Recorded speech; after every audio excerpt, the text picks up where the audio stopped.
After potholes, garbage has now become a big nuisance for the residents of Bengaluru. With the civic body failing to segregate waste in a scientific manner, the Karnataka High Court has now stepped in and set a deadline, issuing a stern warning to the BBMP. It has said that it is the responsibility to make the city garbage free by the 31st of October, and the BBMP this time will have to meet that deadline. The Honorable High Court of Karnataka has asked us to ensure that city is cleaned of this garbage by next 3 days, that is by 31st. We have taken all steps. It has been continuously cleaned. In fact, there are some places where black spots are created by some citizens where once the roads are cleaned, again the garbage is being dumped. So we are taking care for that, this one, by more enforcement and deploying marshal.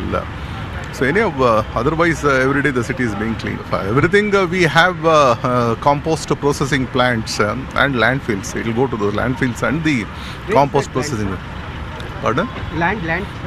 So this is the 8 compost processing plants we have.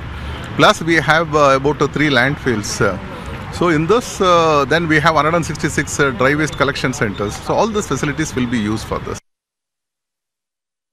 Shrija MS joining us live with more information. Shrija, you brought us that interview, that conversation with the commissioner of BBMP. Now he seems to be talking about compost processing and the landfills, but he has not said a word about the garbage segregation. On that front, the BBMP has failed completely. And as for the clearing of the garbage in the city, what is the status right now? Because the deadline is tomorrow.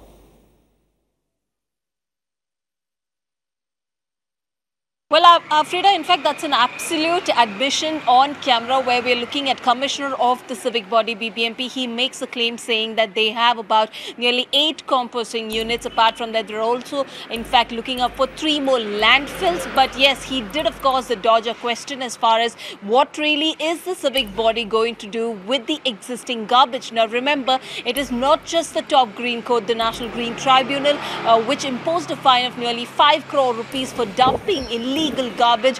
This is into empty quarry pits in the outskirts of Bengaluru, but also Karnataka High Court also took up the case of BBMP, where they failed to clear Bengaluru streets of its garbage. So we see there's just one more day to go. It's highly impossible at this point in time because we are bringing to you on ground where Bengaluru streets are still strewn with garbage, and clearly that's an admission. Like I pointed out, Commissioner does point to the fact that they are planning to, in fact, compose in a certain manner, which means we see they're still not prepared to stick to the deadline and the ultimatum. This is just going to be just another deadline as far as the civic body is concerned. Right, and Shrija, we will check with you tomorrow again once the deadline is reached as to how much the BBMP has achieved after the court orders. Thanks for joining us. And now, where this garbage, who is going to take this garbage? We are facing a lot of problems. We are unable to breathe properly. A lot of mosquitoes are forming here. Our children are getting affected. Our children are getting, I don't know whether malaria or dengue, or I don't know what it will be. And we have given several complaints to BBMP. Nobody is taking any action on this. You can already see a lot of garbage-filled road. And this is almost every day's nuisance story. A lot of mosquitoes and a lot of bad smell is coming to the residences.